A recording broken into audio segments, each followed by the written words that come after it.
Zoho co-founder and chief scientist Sridhar Vembu has raised a red flag over the growing financial distress faced by Indian students pursuing higher education in the United States. Now, taking to social media, Vembu highlighted the case of a student who borrowed nearly 70 lakh rupees at 12% interest rate to fund a master's degree at a lesser-known US college, only to face a grim job market upon graduation. Wembu noted that the IT job scene remains weak, particularly for foreign students, and loan repayments are just beginning. Now, he pointed out that his own company hasn't been hiring much amid its transition to the AI era and its policy of avoiding layoffs. Now, cautioning students and parents, Vembu warned against taking on heavy education loans both abroad and in India, calling it unwise and likely damaging. His remarks come as fresh data from the US Bureau of Labor Statistics paints a bleak picture that only 73,000 new jobs were added in the US in the month of July, the slowest monthly gain in over 2 years, with unemployment rising as much as 4.2%. Well, joining us this morning is Mr. Mohandas Pai, Chairman Aarin Capital. Mr. Pai, good morning. Thanks for your time. Is the US dream oversold, and in your mind, are the heydays for Indians working in the US over?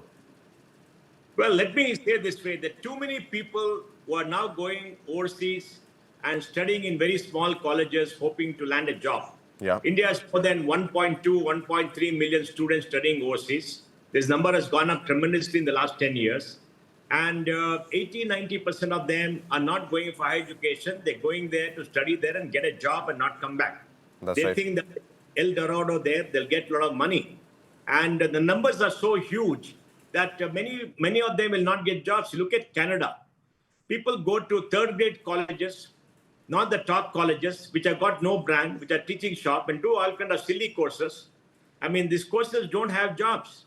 And I think it's a big tragedy because they come in market and everybody gets carried away. Then they have to pay heavy fees. They borrow here, pledge their jewelry, sell their land.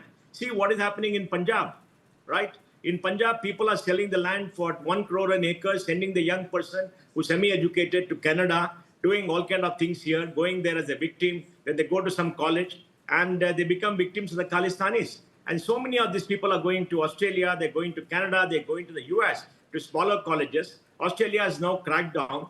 UK has cracked down. They see the problem. And Canada also is cracked down. In the US is going on. So my advice is, please do not go to any college or university which is not there in the top 20% has a brand, which has a good track record of placement or internship, and make sure that you take up courses which are in high demand and not social science courses which are just by the way, because they put courses in a very attractive manner and people get carried away, because most of these young people are from small towns, are poorer families who get carried away by the white man coming and marketing and talking to them and promising great things. All right. So, of course, a caution now being doubled down by Mohandas Pai as well. But, sir, how much of this problem do you actually owe to, number one, and there are three factors here. Number one, to curriculums not being updated to the real needs of the market. Number two, the countries, all the countries that you spoke about, from Australia to US to Canada, now really having a problem with migrant workers or migrant job seekers. And how much of this do you see perhaps being a function of changing job roles with the advent of AI? Well, my view is that in India, what we need is for the top 200 universities to expand and take in more students, because they have the brand, they have the teaching faculty. It's got nothing to do with curriculum. Curriculum is getting improved. I think the key thing is we've got about 4.5 crore young people in college. We graduate 1 crore, which is a very large number, but only 28% of people go to college. And private education has become very, very expensive. And people cannot, good private education has become expensive. The government capacity is limited. In my state of Karnataka, the funding for higher education is not going up, but there's a need for funding, and it's become very expensive. So people think that I can pay more and go abroad and get a job which will pay me $100,000, $80,000 because they see it. Now overseas, there is a backlash against immigrants, against outsiders coming and taking away the jobs. Right. And the reason economies are going very slowly and the jobs are not being created, and they need jobs in particular areas, but they get people who come there and do some bad courses and try to get jobs, which doesn't work. And when too many people come to a country, they see faces which are not familiar, there is a very big reaction. Now, you spoke about AI. Yes, AI is going to impact the office jobs. AI is going to impact the kind of jobs that are there. But remember, a person studying social science courses not going for an AI, not going for an IT job. It's Right. possibly going for some service job somewhere. So that is not the issue. AI is definitely having an impact, and that is going to take some time for it to show up. But please remember, population growth rates in those countries are very small, very less, and people coming to the job market is very less. But the key thing is too many immigrants come, they go through the education, and then they want jobs. Then it becomes a problem. The challenge for all these people going there is the courses they study and the skills they get does not have a job waiting for them somewhere. There's a big mismatch, and there are too many of them going there. But sir, is that a problem for them to stay back in India as well? Simply speaking, I think if they are able to afford with a loan, at least studying abroad, does that reduce their competitive landscape? Because in India, if they were to do the same social science courses, what is the likelihood of them landing up a job here in India?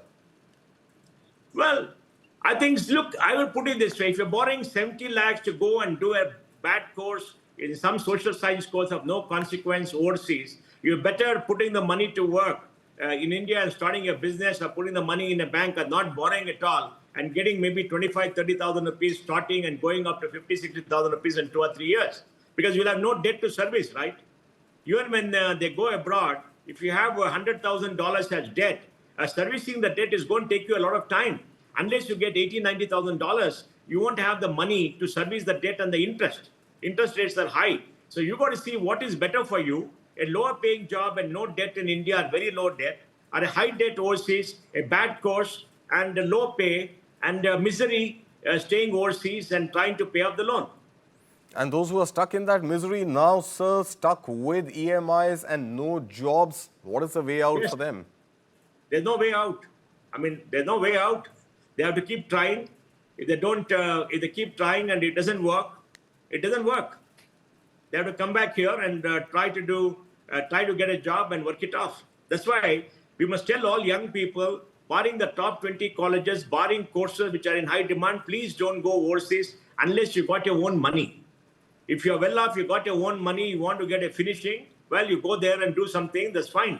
But too many middle class, lower middle class people borrow money. I think the borrowing is a big challenge. 70 lakhs. 70 lakhs is a lot of money for somebody who's got no money. Just 2 days back, I got a email from somebody saying, oh, I've got a course somewhere, some lousy course. My mother has a mortgage, a gold, bigger than 50,000. I have to pay 25 lakhs as fees. Give me money. We're getting a lot of these things today. People get carried away by the prospects of an El Dorado, which is not there.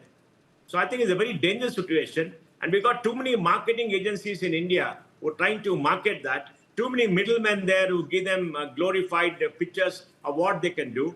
And you're also showing pictures of well-dressed young men and women walking in the corridors overseas as if they're very prosperous, right? All this creates an image which doesn't exist. Look, there are jobs, but jobs are very limited and of high quality and certain areas and not in all areas. And there are too many Indians going overseas, borrowing money to get an education which is of no consequence. And that is very dangerous for India and for them.